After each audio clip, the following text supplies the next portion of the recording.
जय हिंद दोस्तों आज की इस वीडियो में हम लोग बात करने वाले हैं फर्मेट थ्योरम और विल्सन थ्योरम के बारे में। ये दोनों थ्योरम इतने इंपॉर्टेंट हैं कि यहाँ से आपका प्रश्न आपके कॉम्पिटिटिव एग्जाम्स में बनता ही बनता है। और ये दो थ्योरम आप अगर पढ़ लेते हैं तो आपका जो रिमाइंडर थ्योरम है ये टॉपिक आपका कंप्लीट हो जाता है। रिमाइंडर थ्योरम का हमने बेसिक करा रखा है, 2 वीडियोज ऑलरेडी अपलोड कर चुके हैं। वो 2 वीडियो नहीं देखे हैं तो डिस्क्रिप्शन बॉक्स में जाइए, वहाँ पर हम आपको दोनों वीडियोज़ का लिंक दे देंगे। उसमें रिमाइंडर थ्योरम का एकदम बेसिक से बात किए हैं। रिमाइंडर थ्योरम का 2 थ्योरम और बचा था हमारा, फर्मेट थ्योरम और विल्सन थ्योरम। इस पर आधारित प्रश्न आपके हर एक कॉम्पिटिटिव एग्जाम्स में पूछे जाते हैं। तो इन थ्योरम्स को हम लोग अच्छे से समझेंगे और इन थ्योरम को पढ़ने के बाद आप बड़े से बड़े प्रश्नों को आसानी से हल कर सकते हैं, रिमाइंडर थ्योरम पर जो प्रश्न पूछे जाते हैं। चलिए दोस्तों शुरू करते हैं। वीडियो में आपको अंतिम तक बने रहना है, एकदम अच्छे से हम आपको डिटेल में पूरा चीज़ समझाने वाले हैं और इस पर आधारित प्रश्न भी बेहतरीन प्रश्न कराने वाले हैं। चलिए शुरू करते हैं। सबसे पहले हम लोग समझते हैं फर्मेट थ्योरम क्या होता है, यानी फर्मेट प्रमेय। फर्मेट में क्या बोला, फर्मेट थ्योरम का प्रयोग कैसे करते हैं, ये सारा चीज़ हम लोग सीखते हैं। चलिए देखते हैं। देखिए दोस्तों, फर्मेट भाई साहब ने ये कहा कि अगर कोई नंबर है हमारे पास, है ना, ध्यान से गौर से सुनते जाइएगा, इस पर आधारित प्रश्न भी हम करवाएंगे फिर।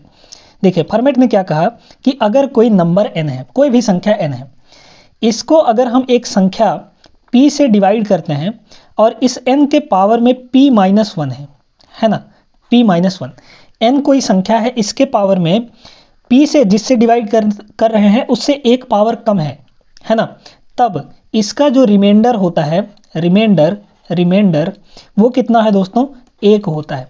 फर्मेट ने ये कहा कि अगर कोई संख्या n है, उसको हम p से डिवाइड करते हैं और n के पावर में p-1 लगाए, यानी जिससे डिवाइड कर रहे हैं उसका एक पावर कम है, तो रिमाइंडर उसका हमेशा 1 होता है। ठीक है, ये कहा उन्होंने। अब कुछ शर्त है यहाँ पर, क्या शर्तें हैं इसको ध्यान से समझिएगा। पहला शर्त ये है दोस्तों कि यहाँ पर जो p है वो क्या है, एक प्राइम नंबर होना चाहिए। p क्या है, प्राइम नंबर, यानी अभाज्य संख्या होनी चाहिए, अभाज्य संख्या। तो p हमारा क्या होना चाहिए दोस्तों, प्राइम नंबर होना चाहिए, तभी ये लागू होगा। ठीक है, प्राइम नंबर।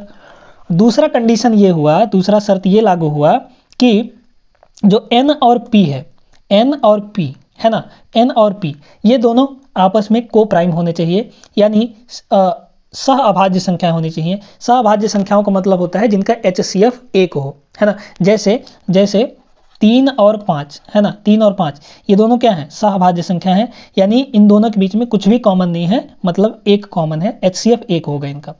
तो दूसरा कंडीशन उन्होंने ये बताया कि n और p जो है, n एंड p ये क्या होने चाहिए, को प्राइम होने चाहिए, को प्राइम, है ना, को प्राइम मतलब सह अभाज्य। ठीक है, सह अभाज्य संख्याएं होनी चाहिए, मतलब दोनों संख्याएं किसी एक ही संख्या से नहीं कटनी चाहिए, या फिर ऐसा कह सकते हैं कि दोनों संख्याओं में n और p में कोई कॉमन चीज नहीं होना चाहिए। बात समझ में आ गई। तो ये 2 कंडीशंस पर ये हमारा फर्मेट थ्योरम काम करता है। अब इस पर एक छोटा सा एग्जाम्पल देखिए। जैसे आपको यहाँ पर बोला गया कि 3 का पावर 7 है और इसके पावर 3 के बटे में 7 है और इसके पावर में 6 है। ठीक है, अब हमने यहाँ पर देखा कि ये जो 7 है ये क्या है, प्राइम नंबर है। ठीक है, प्राइम नंबर मतलब अभाज्य संख्या, नहीं कट सकता ये 7 किसी और से भी। तो 7 क्या है, एक प्राइम नंबर है। और यहाँ पर 3 और 7 का जो HCF है वो 1 है। सहअभाज्य का मतलब क्या होता है, HCF 1 होना चाहिए, है ना, HCF 1 होना चाहिए, महत्तम समावर्त। और इसके पावर में ये जो है क्या है, ये 7 - 1 है, यानी 7 से 1 कम है, 7 - 1 है। तो इसका जो रिमाइंडर आएगा दोस्तों वो कितना आ जाएगा, रिमाइंडर इसका 1 आ जाएगा। ये हमारा फर्मेट थ्योरम है। अभी आपको ये नादान सा लग रहा होगा, फर्मेट थ्योरम एकदम आसान सा लग रहा होगा, लेकिन बड़े बड़े प्रश्नों पर ये थ्योरम बहुत ज़्यादा काम करता है और बड़े बड़े प्रश्नों पर इसको लगाकर आप चुटकियों में आंसर निकाल सकते हैं। ठीक है, तो चलिए उम्मीद करते हैं कि आपको फर्मेट थ्योरम का बेसिक नॉलेज, बेसिक कॉन्सेप्ट आपको पता चल गया होगा। अब हम लोग इससे रिलेटेड प्रश्न करते हैं। देखिएगा, बड़े शानदार से प्रश्न होने वाले हैं, ध्यान से देखते रहिएगा। पहला प्रश्न देखते हैं हम लोग फर्मेट थ्योरम पर बेस्ड, जो आपके कंपटीशन में पूछा जाता है। चलिए दोस्तों देखिएगा, ये सवाल है हमारे पास, 13 की पावर 16 को 17 से भाग देने पर शेषफल क्या होगा, है ना। 13 की पावर 16 इसको हम लोग भाग दे रहे हैं किससे, 17 से। अब अगर आपको कॉन्सेप्ट नहीं पता है, फर्मेट थ्योरम नहीं पता है, रिमाइंडर थ्योरम का सारा कॉन्सेप्ट आपको नहीं पता है, तो आप क्या करेंगे, 13 को 16 बार मल्टीप्लाई करेंगे, फिर उसके बाद 17 से डिवाइड करेंगे, फिर आप शेषफल निकालेंगे, तब तक में आपका 10 से 15 मिनट लग जाएगा। लेकिन आपको नहीं करना है ऐसा। क्या करना है, कॉन्सेप्ट पढ़ना है और अच्छे से इस सवाल को ध्यान दे के समझना है। क्या है, 13 और 17 है, ऊपर 13 है नीचे 17 है। 17 को हमने देखा कि ये जो 17 है एक प्राइम नंबर है ना, एक प्राइम नंबर है, ये प्राइम नंबर है और इससे जस्ट एक पावर कम है, ये हमारा p है ना, ये p है और ये क्या है, p-1 है, p-1 है और ये 13 कोई संख्या है, n है हमारा, और 13 और 17 के बीच में जो HCF है वो 1 है।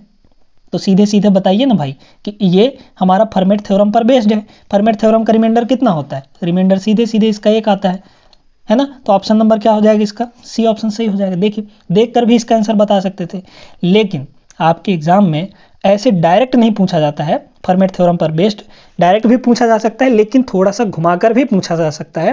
तो उन घुमाने वाले प्रश्नों को भी हम आगे देखेंगे।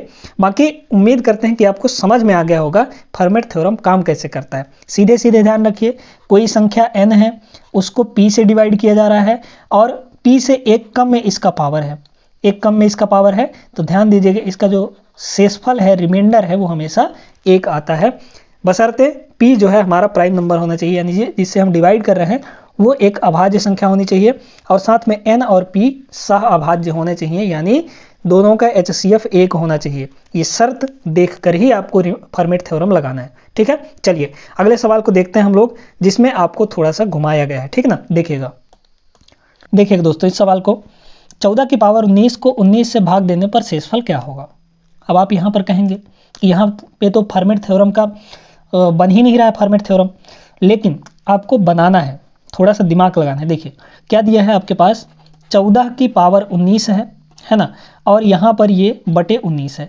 अब आप कहेंगे 19 तो ठीक है भाई, 19 एक प्राइम नंबर है, 14 और 19 का HCF भी 1 होगा, लेकिन पावर में तो 1 कम नहीं है। अब पावर में 1 कम रहेगा तभी तो हम फर्मेट थ्योरम लगा पाएंगे, वैसे तो लगा नहीं पाएंगे।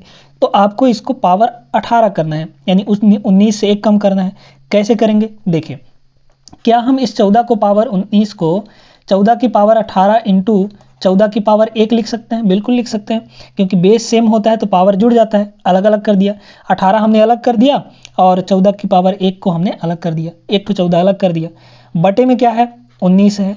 अब देखिए, अब ये जो है इतने का, ये क्या बन गया हमारा, फर्मेट थ्योरम पर बेस्ड बन गया, तो इसका इतने का रिमाइंडर कितना आएगा, 1 आएगा। तो 1 इंटू ये क्या है 14 की पावर 1 मतलब 14 बटे ये हमारा रावण है, ये कभी नहीं पीछा छोड़ता है, 19 फिर से आ जाएगा यहाँ पर, ठीक है। अब देखिए जिससे डिवाइड कर रहे हैं वो आ जाता है, हमेशा आ जाता है। अब ये हो 14/19, तो 14/19, 14 को अगर हम 19 से भाग देंगे तो हमारा रिमाइंडर कितना आ जाएगा, 14 आ जाएगा, ठीक है भाई, क्योंकि भाग नहीं जा रहा है ना, भाग नहीं जा रहा है, तो यही हमारा रिमाइंडर हो जाएगा 14। मतलब ऑप्शन नंबर डी इसका करेक्ट आंसर होगा। आप सीधे सीधे 1 मत लगा दीजिए, गलत हो जाएगा वहां पर, क्योंकि पावर में अगर 18 रहता यहाँ पर तब उसका रिमाइंडर 1 आता फर्मेट थ्योरम के अनुसार। समझ में आ गया कैसे सवालों को करना है। चलिए आगे बढ़ते हैं, अगला सवाल देखते हैं, उसमें भी आपको कुछ ना कुछ नया जरूर सीखने को मिलेगा। है फर्मेट थ्योरम पर ही बेस्ड, लेकिन नया सीखने को जरूर मिलेगा। चलिए देखते हैं वहां पर अगला सवाल।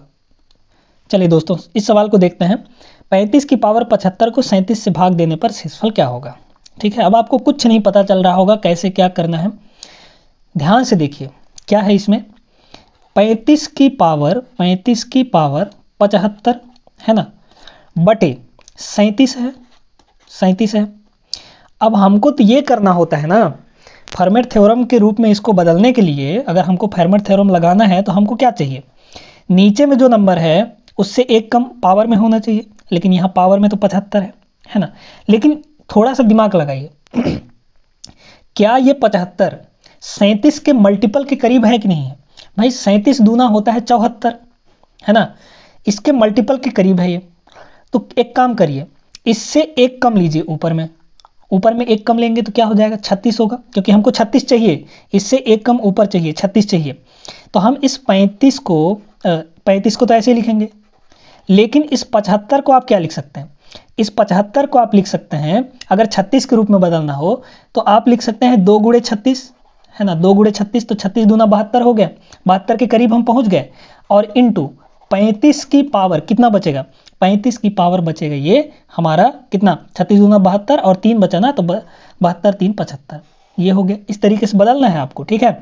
अब नीचे हमारा 37 हो गया।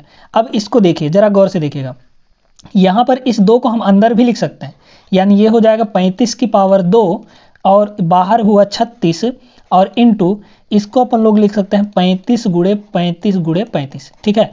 इसको ऐसे लिख दीजिए तो आपको आसानी हो जाएगा। 35 का 3 बार पावर 3 है तो 3 बार मल्टीप्लाई, बटे में क्या है हमारा 37 है ना। ध्यान से देखते जाइएगा, इसमें आप कुछ स्टेप गायब भी कर सकते हैं जब आपको प्रैक्टिस हो जाएगा तो, ठीक है। जब आप अच्छे से सीख जाएंगे तो आप इसमें कुछ स्टेप गायब भी कर सकते हैं। देखिए अब यहाँ पर ये जो चीज़ है इतना इतना ये वाला, है ना, क्योंकि 35 की पावर 2 ये कोई नंबर है हमारे पास, नंबर के पावर में जिससे हम डिवाइड कर रहे हैं उससे एक कम है, ये हमारा p है और ये हमारा p-1 है कि नहीं, बिल्कुल है। यहाँ पे 37 है तो यहाँ पे 36 है, एक कम है, तो यहाँ पे फर्मेट थ्योरम लग जाएगा। तो फर्मेट थ्योरम के हिसाब से इसमें का रिमाइंडर 1 आ गया। अब देखिए, अब 35 को हम 37 से डिवाइड करेंगे, 35 को 37 से डिवाइड करेंगे तो रिमाइंडर कितना आएगा। अब यहाँ पर एक चीज़ और आपको समझना है, ठीक है, वो हम पिछले वीडियोज़ में भी समझाए हैं आपको, जो दो वीडियो रिमाइंडर थ्योरम के अपलोड कर दिए उनमें भी समझाए हैं। रिमाइंडर 2 तरह का होता है, एक पॉजिटिव रिमाइंडर, एक निगेटिव रिमाइंडर। देखिए अगर हम यहाँ पर 3 को 7 से डिवाइड कर रहे हैं, है ना, तो रिमाइंडर 2 तरह का आएगा। एक रिमाइंडर होगा इसका, देखते जाइएगा भाई, 3 से 7 भाग नहीं जा रहा है तो हमारा जो रिमाइंडर आएगा वो प्लस का 3 आ जाएगा। लेकिन एक निगेटिव रिमाइंडर भी होता है। निगेटिव रिमाइंडर तब होता है जब हम उस संख्या से आगे पहुंच जाते हैं। भाई 7 एकम 7, है ना, पहाड़ा पढ़े 7 एकम 7, तो हम 7 में पहुंच गए, लेकिन यहाँ पर है 3 ही, तो 3 से आगे कितना चले गए, हम 4 आगे चले गए, यानी जो निगेटिव रिमाइंडर हो जाएगा वो -4 हो जाएगा। यानी आगे पहुंच के पीछे आना वो हमारा निगेटिव रिमाइंडर देता है, और उस संख्या से भाग करते करते पीछे ही रह जाना तब वो हमारा वहाँ पर पॉजिटिव रिमाइंडर होता है। तो यहाँ पर इसका पॉजिटिव रिमाइंडर 3 होगा, निगेटिव रिमाइंडर -4 हो जाएगा। अब अगर आपको पॉजिटिव रिमाइंडर पता चला है, निगेटिव रिमाइंडर कैसे निकाल सकते हैं, कुछ नहीं करना है, 7 में से 3 को घटा दीजिए, आपका निगेटिव रिमाइंडर आ जाएगा। भाई 7 - 3 तो हो गया हमारा 4, ठीक है। तो पॉजिटिव और निगेटिव रिमाइंडर आपको समझ में आ गया होगा। ऐसे ही एक थोड़ा सा और समझ लीजिए ताकि आपको अच्छे समझ में आ जाए। देखिए जैसे मान लीजिए आपके पास 25 है ना, 25 को आप भाग दे रहे हैं 8 से, तो क्या होगा इसका, 8 एकम 8, 8 दूने 16, 8 3 24, है ना, 24 तक पहुँचे, एक एक्स्ट्रा है, यानी इसका जो पॉजिटिव रिमाइंडर होगा वो प्लस का 1 आएगा। लेकिन निगेटिव रिमाइंडर कितना आएगा, 8 एकम 8, 8 दूना 16, 8 3 24, 8 चौक 32, है ना, 8 3 24, 8 चौक 32। तो हम 25 से कितना आगे चले, 7 आगे चले गए, मतलब हमारा निगेटिव रिमाइंडर 7 आ जाएगा। तो यहाँ से निगेटिव रिमाइंडर आप ऐसे भी निकाल सकते हैं, 8 - 1 7 हो जाएगा, निगेटिव रिमाइंडर 7 आ गया।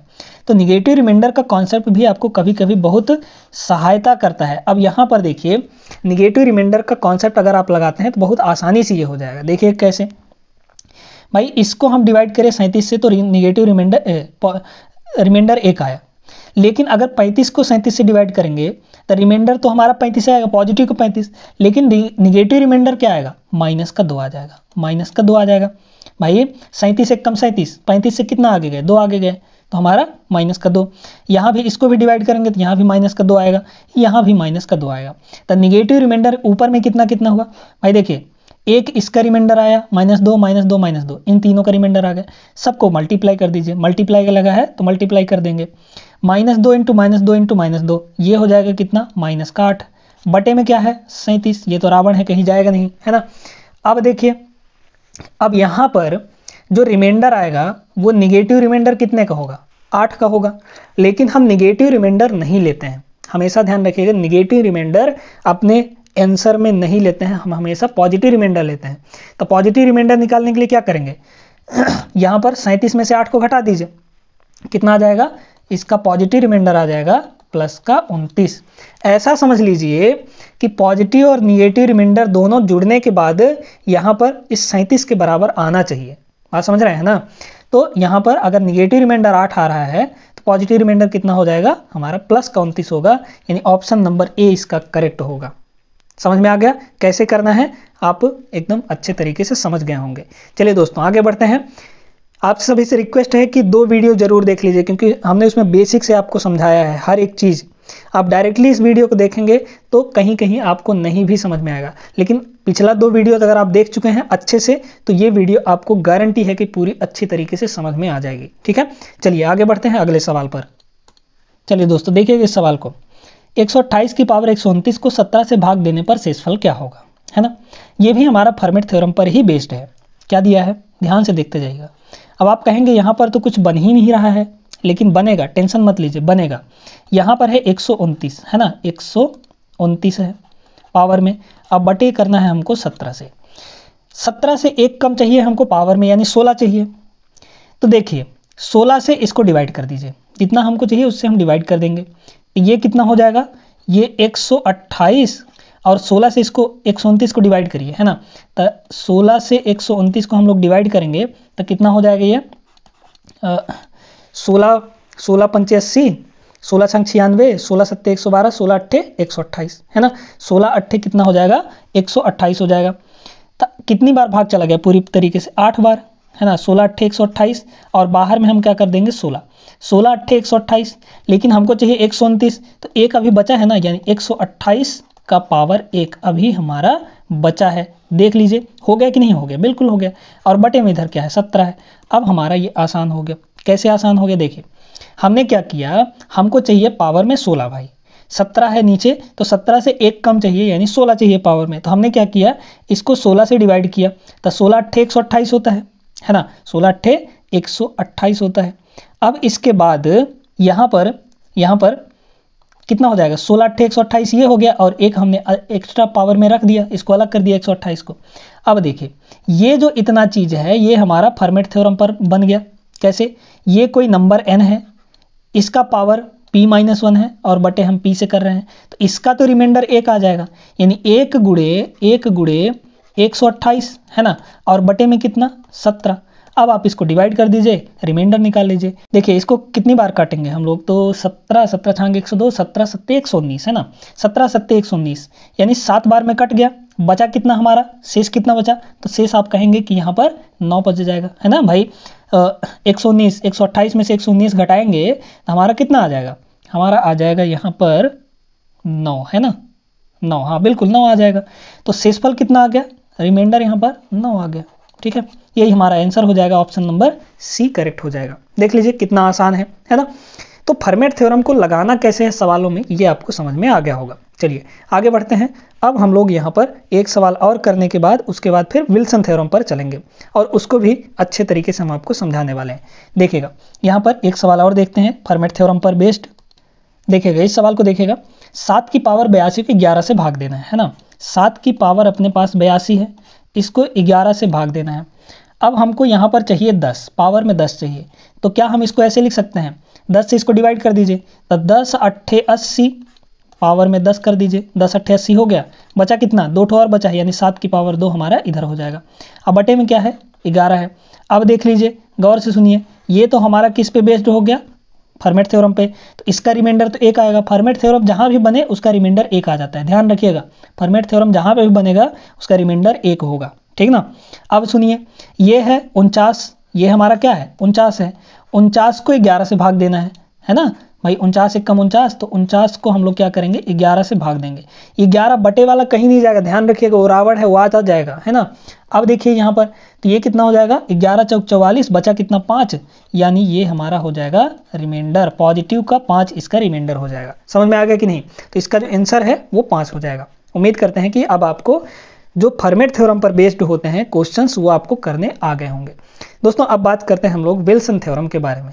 विल्सन थ्योरम भी एक महत्वपूर्ण थ्योरम है, उससे आप सवालों को आसानी से कर सकते हैं बहुत ही कम समय में। ठीक है, चलिए देखिएगा, समझते हैं विल्सन थ्योरम को। देखिए दोस्तों, विल्सन थ्योरम के बारे में समझते हैं, ध्यान से समझिएगा, बहुत इंपॉर्टेंट थ्योरम है। विल्सन भाई साहब ने ये कहा कि अगर हम किसी को P से डिवाइड कर रहे हैं और ऊपर में हमारा P-1 फैक्टोरियल है, ठीक है, P-1 फैक्टोरियल है, ठीक है, मतलब ये हमारा जो विल्सन थ्योरम है ये हमारा किस पे लागू होता है, ये हमारा बना है फैक्टोरियल वाले प्रश्नों के लिए, ठीक है। ये फैक्टोरियल बेस्ड होता है, फैक्टोरियल बेस्ड क्वेश्चंस के लिए ये हमारा जो विल्सन थ्योरम ये बनाया गया है। तो उन्होंने कहा कि अगर हम p-1 को p से डिवाइड करें, p-1 फैक्टोरियल को, जैसे यहाँ पर 6 फैक्टोरियल को 7 से डिवाइड करेंगे, है ना, 6 फैक्टोरियल को 7 से डिवाइड करेंगे, और साथ में यहाँ पर उन्होंने एक कंडीशन और भी बताया कि p हमारा प्राइम नंबर होना चाहिए। p हमारा कैसा होना चाहिए, प्राइम नंबर, यानी अभाज्य संख्या होना चाहिए, है ना। p प्राइम नंबर मतलब अभाज्य संख्या। तो अगर हम p-1 को p से डिवाइड करते हैं तो इसका जो रिमाइंडर है, रिमाइंडर वो हमेशा निगेटिव का 1 आता है, यानी -1 आता है। और इसी -1 को अगर हम कन्वर्ट करें पॉजिटिव रिमाइंडर में तो कितना हो जाएगा, जिससे हम डिवाइड करें उसमें से इसको घटा देंगे, यानी इसी को हम कह सकते हैं p-1, है ना, p-1। तो p-1 को अगर p-1 फैक्टोरियल को अगर हम p से डिवाइड कर रहे हैं तो उसका रिमाइंडर कितना आएगा दोस्तों, p-1 ही आ जाएगा। इसको आप एग्जांपल से समझ सकते हैं, जैसे देखिए 6 फैक्टोरियल को अगर हम 7 से डिवाइड करेंगे तो इसका जो रिमाइंडर है वो आप कह सकते हैं कि -1 होगा, या फिर इसको पॉजिटिव रिमाइंडर में बदलेंगे तो 7 - 1 यानी 6 हो जाएगा। ये आपका आंसर होगा। समझ में आया कि नहीं? तो बड़ा आसान सा है, बस इतना ध्यान रखिए कि p-1 फैक्टोरियल को अगर हम p से डिवाइड कर रहे हैं तो रिमाइंडर हमारा -1 होगा या फिर p-1 हो जाएगा। आप ऐसे प्रश्नों को सिर्फ उसको देखिए कि विल्सन थ्योरम अप्लाई होगा या नहीं होगा, आप बिना पेन उठाए ऐसे सवालों को कर सकते हैं, ठीक है। दूसरा थ्योरम इसी में ये बताया गया कि अगर, देखिए ये हमारा पहला नंबर का था, है ना, दूसरा नंबर भी देख लीजिए क्योंकि इस पे भी बेस्ड सवाल पूछे जाते हैं। अगर p-2 फैक्टोरियल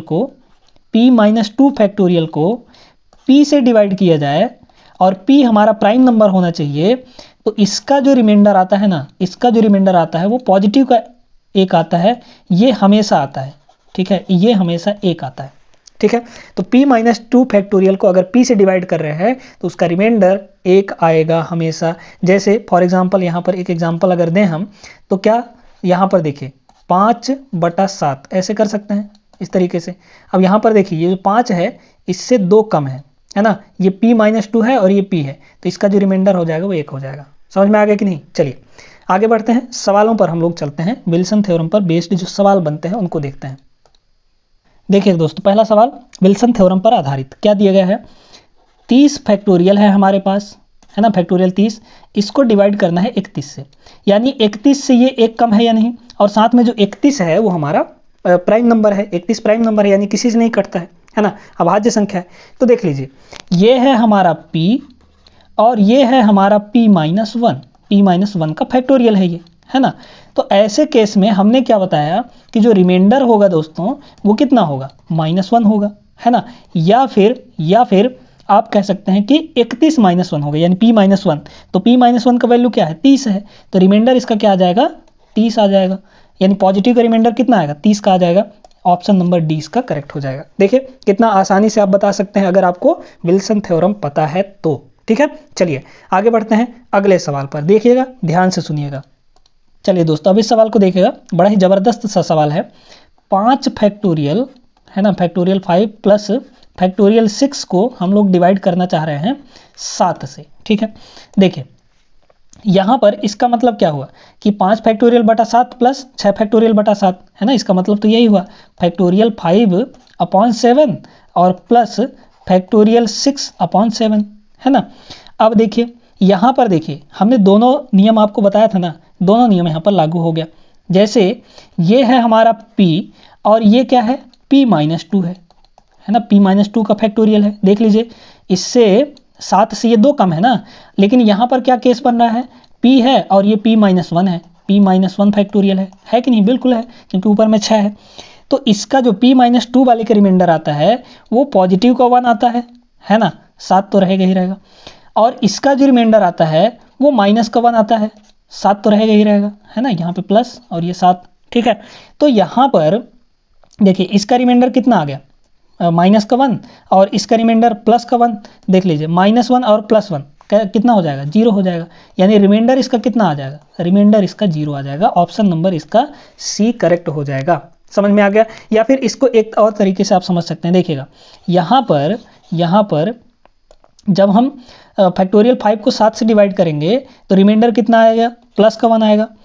और अगर हम इसको डिवाइड करते हैं, फैक्टोरियल 6 को 7 से डिवाइड करते हैं तो जो हमारा रिमाइंडर है वो कितना आता है? p-1 यानी 6 आएगा। तो ये हो गया 6, पॉजिटिव का फैक्टोरियल अगर लें तो, है ना, 6 बटे में क्या है? 7।